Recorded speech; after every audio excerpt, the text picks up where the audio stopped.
मकर राशि के जातकों, जिंदगी को आगे बढ़ाए, पीछे नहीं खिसकाए, 3 डाउट दूर करें, ये वीडियो का विषय है। बहुत बड़ी बात है मकर राशि के जातकों की। ये 3 डाउट क्या है और कैसे दूर करना है। हमारे चैनल पर अलग अलग कमेंट्स आए हैं, जिनका सार ये है। एक तो लेटेस्ट कमेंट आया जिसमें कहते कि मैं जो है टैरोट कार्ड की जो भविष्यवाणी है उसके बारे में कुछ सोच रहा हूँ। तो क्या ये टैरो कार्ड की भविष्यवाणी सही होती है? इससे पहले भी कुछ कमेंट्स आए थे जिनमें हस्तरेखा के बारे में पूछा था, पामास्ट्री के बारे में कि जो ये जो हस्तरेखा का जो होता है भविष्यफल कैसा रहता है। और कुछ ऐसे भी कमेंट्स आते रहते हैं जिसमें वास्तुशास्त्र का भी पूछा जाता है। ये वास्तुशास्त्र की भविष्यवाणियाँ कैसी रहती है और क्या हम मकर राशि वालों को ये करवाना चाहिए कि नहीं करवाना चाहिए। मकर राशि के जातकों, आपके इन तीनों डाउट का हम इस वीडियो में जवाब देंगे। और साथ में आपको ये कहना चाहते हैं, जिंदगी को आगे बढ़ाइए, पीछे खिसकाने की कोई ज़रूरत नहीं है। नए मेहमानों का स्वागत आपका हमारे YouTube चैनल JR एस्ट्रोलॉजी में गुलदस्ता भेंट आप सभी को करते हैं हम। देखिए मकर राशि के जातकों, एस्ट्रोलॉजी और जो अन्य भविष्य फल की कई सारी शाखाएं होती हैं। Prediction, horoscope prediction for future, इसकी कई वेरियस ब्रांचेस समझ सकते हैं, जिनमें एस्ट्रोलॉजी भी एक ब्रांच होती है। वास्तुशास्त्र के आधार पर भी भविष्यफल बताए जाते हैं। हस्तरेखा विज्ञान के आधार पर भी जो भविष्यफल बताए जाते हैं जी, पामास्ट्री के आधार पर, और साथ में जो हैं टैरो कार्ड के आधार पर भी भविष्यफल बताए जाते हैं। मुख्य रूप से ये चारों जो ब्रांचेस ऑफ प्रेडिक्शन पॉपुलर हैं। अब मकर राशि के जातकों को शुरुआत कहाँ से करनी चाहिए? सबसे पहले तो देखिए कि आप जो हैं ये अन्य जो भी इसकी शाखा हैं, प्रेडिक्शन की branches of prediction of life, इनके बारे में आपको एक ब्रॉड माइंड रखना होता है। मकर राशि के जातकों को नैरो माइंड आपको नहीं बनना है, ब्रॉड माइंडेड बनना है। हमेशा ध्यान रखिए, आप एक ऐसी राशि हैं, बुध ग्रह आपके भाग्यश हैं, तो आप बुद्धिमान होते हैं, बहुत ही इंटेलिजेंट होते हैं, समझदार होते हैं। पृथ्वी तत्व की राशि है तो बहुत ही प्रैक्टिकल पर्सन होते हैं। आप सिर्फ थ्योरी के आधार पर जिंदगी नहीं चलाते मकर राशि के जातक। पृथ्वी तत्व अर्थ एलिमेंट का मतलब होता है कि आप व्यवहारिक जीवन को समझते हैं, व्यवहारिक जटिलताओं को समझते हैं, व्यवहारिक फायदों को समझते हैं, उसके बाद आपका फैसला होता है। तरह से प्रैक्टिकल राशि होती है। तो आपको अपना जो दिमाग है बहुत ही ब्रॉड रखना चाहिए, बहुत ही खुला रखना चाहिए, ओपन।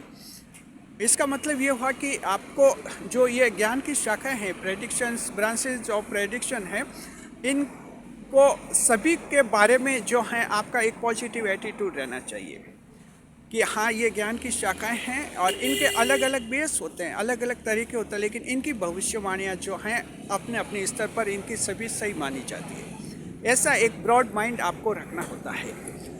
अब सवाल यह है कि शुरुआत कहाँ से करें शुरुआत? जी, मान लीजिए कि अगर ऐसी पोजीशन है कि मकर राशि का कोई एक 18 साल का व्यक्ति है, 18 साल का, जो अब वो युवा हो चुका है और अब जीवन के बारे में कुछ फैसले लेना चाहता है, 18, 19, 20 साल का, एकदम वो अगर ये सवाल पूछता है कहीं एक चौराहे पर खड़ा रहकर, सर्किल पर खड़ा रहकर, कि मैं इन चारों ब्रांचेस में से सबसे पहले कौन सी ब्रांच को फॉलो करूं, तो देखिए अगर आप मकर राशि के हैं तो आपको हम सबसे पहले ये सलाह देंगे कि आपको एस्ट्रोलॉजी को फॉलो करना चाहिए, ज्योतिष शास्त्र को, क्योंकि आप 10वें भाव की राशि, आध्यात्मिक भाव की राशि हैं और ये ज्योतिष शास्त्र भी जो है अध्यात्म से जुड़ा हुआ होता है।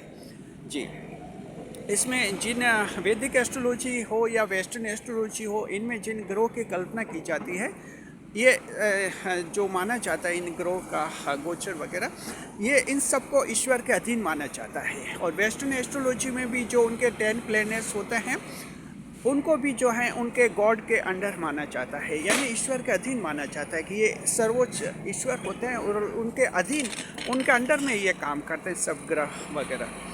तो यानी ईश्वर से जुड़ा हुआ ये ज्योतिष शास्त्र का विषय होता है, इसलिए आपको शुरुआत एस्ट्रोलॉजी से ही करनी चाहिए। लेकिन मान लीजिए कि आपने एस्ट्रोलॉजी से शुरुआत की है, एस्ट्रोलॉजी में क्या होते हैं, ज्योतिष शास्त्र के उपाय बताए जाते हैं। आपकी कोई समस्या है, जन्म कुंडली विश्लेषण किया जाता है और आपको कोई उपाय बताए जाते हैं, फिर आप वो उपाय लागू करते हैं। अगर ऐसा हो जाए कि एस्ट्रोलॉजी के उपाय करने से, पूजा पाठ करने से, कुछ मंत्र उच्चारण करने से और कुछ कर्मकांड करने से आपको कोई फ़ायदा नहीं हुआ है, कोई दान पुण्य करने से कोई फ़ायदा नहीं हुआ है।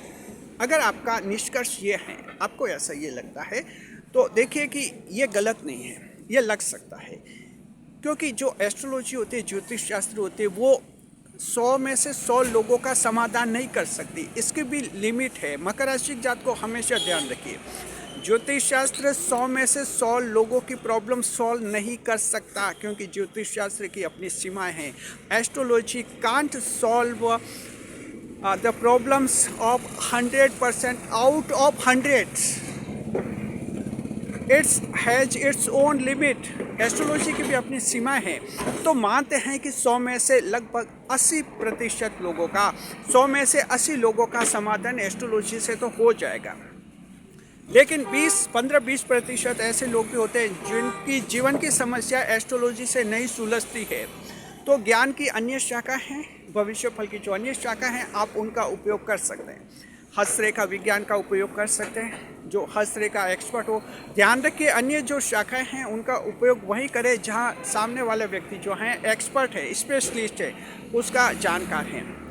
हर एक से अपना हस्तरेखा विज्ञान, हस्तरेखा कहीं चेक नहीं करवाए, हर एक को हाथ दिखाने की ज़रूरत नहीं, हर एक से टैरो कार्ड रीडिंग करवाने की ज़रूरत नहीं, हर एक से वास्तु शास्त्र के उपाय लेने की ज़रूरत नहीं। लेकिन अगर ये जानकार है, एक्सपर्ट है, स्पेशलिस्ट है, एक्सपीरियंस्ड पर्सन है, इनसे भी आप मदद ले सकते हैं। आप चाहे तो टैरो कार्ड रीडिंग करवा सकते हैं। आपकी समस्या उनको बताइए कि वैवाहिक जीवन में परेशानी, आर्थिक तंगी है या कुछ दिक्कत है, वो अपने नॉलेज से आपको उपाय बताएंगे। आप चाहे तो वास्तुशास्त्री से लाभ ले सकते हैं। आर्किटेक्चर भी आपको समाधान बताते हैं। फैमिली में जो डिस्प्यूट होते हैं, व्यापार में जो परेशानी है, उसमें भी वास्तुशास्त्र में उपाय होते हैं, वो आपको बता सकते हैं जी। हस्तरेखा विज्ञान, पामस्ट्री और पामोलॉजी का भी आप सहयोग ले सकते हैं। और पामस्ट्री से भी आपको जो है हस्तरेखा देखकर आपका पता लगा सकता है कि आपके जीवन में क्या परेशानी कैसे दूर होगी। तो इसका मतलब ये मकर राशि जातकों कि ये सप्लीमेंट्री ब्रांचेज ऑफ प्रेडिक्शन ये हैं, जो 3 जो हैं, इनको भी आप फॉलो कर सकते हैं। इसमें बुराई कुछ भी नहीं है। तो जिन्होंने कमेंट किया है, कहते हैं कि क्या मकर हम ये टैरो कार्ड रीडिंग सही होती है, देखिए सब सही होता है, गलत कुछ भी नहीं होता है। शर्त है कि ये पर्सन जो इनसे जुड़े हुए हैं, जो प्रोफेशनल्स हैं, वे एक्सपर्ट होने चाहिए, नॉलेजेबल होने चाहिए, एक्सपीरियंस्ड होने चाहिए और ऑनेस्ट पर्सन होने चाहिए। हर फील्ड में ऑनेस्ट होना चाहिए। एस्ट्रोलॉजी में भी एक पंडित ऑनेस्ट एस्ट्रोलॉजर होना चाहिए। अगर डिसऑनेस्ट एस्ट्रोलॉजर है तो वो आपको भ्रमित कर सकता है, आपको पूजा पाठ, फालतू पूजा पाठ में उलझा सकता है। ऑनेस्टी हर जगह ज़रूरी होती है। तो एक ऑनेस्ट अगर आपको लोग मिलता है, ऑनेस्ट पर्सन मिलते हैं इन अदर फील्ड्स में, आप उनसे हेल्प ले सकते हैं, जीवन की समस्या को सुलझा सकते हैं। तो मकर राशि जात को आपको जीवन को आगे बढ़ाना है, पीछे नहीं खिसकाना है, वहीं के वहीं खड़े भी नहीं रहना है। आप ऐसी राशि हैं, 10वें भाव की राशि हैं। माउंटेन गॉड, पहाड़ी बकरा आपकी राशि का चयन माना जाता है। पहाड़ी बकरा पहाड़ पर आगे से आगे चलता जाता है, आगे से आगे बढ़ता है, ऐसा उसका नेचर होता है जी। वैसा ही आपका नेचर होता है, जीवन में आगे बढ़ना होता है, जिसमें एस्ट्रोलॉजी का फ़ायदा लीजिए। और एस्ट्रोलॉजी से आपका समाधान नहीं होता तो अन्य जो शाखाएं हैं ज्ञान की, भविष्य फल की अन्य जो शाखाएं, उनका भी प्रयोग कर सकते हैं। बस शर्तें वहाँ ऑनेस्ट लोग हो और सही व्यक्ति से आप सलाह लें। अब आपके दिमाग में एक बात और आ सकती है, कुछ और आप कमेंट्स कर सकते हैं, तो हम कुछ काल्पनिक आधार पर ये भी बता देते हैं। आपके दिमाग में आ सकती है कि कई टोने टोट के जो होते हैं, कई जो जादू, काला जादू या इस तरह के जो होते हैं, क्या ये भी हम करवाएं, इनसे भी फ़ायदा होता है। तो मकर राशि के जात को हम आपको साफ और साफ कहना चाहते हैं, टोने टोट के, जादू टोने जी, witchcraft, sorcery and black magic, all are superstitions, ये सब अंधविश्वास हैं। सुपरस्टिशंस यानी अंधविश्वास हैं, इनका कोई वैज्ञानिक आधार नहीं होता है, ध्यान रखिए। तो कहीं आपको टोने टोट के जादू तंत्र मंत्र कहीं नहीं करवाने हैं, ताबीज़ कहीं पहनने की ज़रूरत नहीं आप लोगों को जी, नहीं, कहीं ये नहीं करवाने हैं। कहीं काले जादू के चक्कर में नहीं पड़ना है कि काला जादू से जो है हमारा ऐसा फ़ायदा हो जाएगा कि हमारे दुश्मन का नुकसान हो जाएगा, ये कुछ नहीं करना है। ये सुपरस्टिशंस हैं और ये भविष्य फल की जो इनवैलिड ब्रांचेस हैं, ये इनवैलिड ब्रांचेस है। ये भी समाज में कुछ चलती हैं, कुछ लोग इनके बहकावे में आते हैं और इनके भी कुछ कमाई होते हैं, लेकिन इनवैलिड हैं, अवैध हैं, ये गलत हैं। तो आप लोग इनके चक्कर में नहीं पड़े, जादू टोने के और अंधविश्वास के, कहीं पर पैसे में कहीं बर्बाद नहीं हो। इनका ध्यान रखना, इनमें एक भी पैसा खर्च नहीं करना है। बस इनको छोड़ दीजिए आप, तंत्र मंत्र, जादू टोने, ब्लैक जादू, इनको छोड़िए। इसके अलावा जो अन्य ब्रांचेस हैं जैसे हस्तरेखा विज्ञान है, टैरो कार्ड रीडिंग है, वास्तुशास्त्र है, ये मानी हुई ब्रांचेज हैं, इनका उपयोग कर सकते हैं। शुक्रिया, खुश से खुशहाल हमारे चैनल के साथ। कैसा लगा वीडियो आप जो हैं कमेंट में बताइए और साथ में हमारे चैनल को सब्सक्राइब अवश्य कीजिए अगर चैनल पर पहली बार पता रहे तो। शुक्रिया और कमेंट कीजिए आपका जीवन कैसा है और आप इनमें से कौन सा उपाय करना चाहते हैं, कमेंट बॉक्स में लिखिए। वीडियो पर लाइक, कमेंट और शेयर करें।